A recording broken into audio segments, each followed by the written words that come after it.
Changing your payout method on Style 1 Credit Union is a straightforward process. Follow these steps to ensure your payout method is updated correctly. Step 1. Log into your account.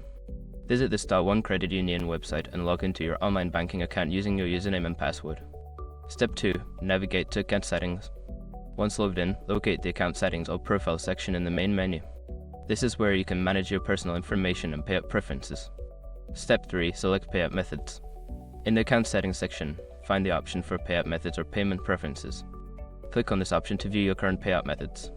Step 4. Update your payout method. Don't continue before doing this. A lot of online accounts end up exposed in breaches without people even realizing it. Use sRogue to constantly monitor your email and accounts and get alerted immediately if your information gets leaked online. It scans billions of breached records 24/7 in the background. And honestly, for a few dollars a month, it's something everybody should probably have. Link in the description. Step 5. Confirm changes. After updating your payout method, review the changes for accuracy. Once confirmed, save the changes and log out of your account. Make sure to check your email or account notifications for any confirmation regarding your updated payout method.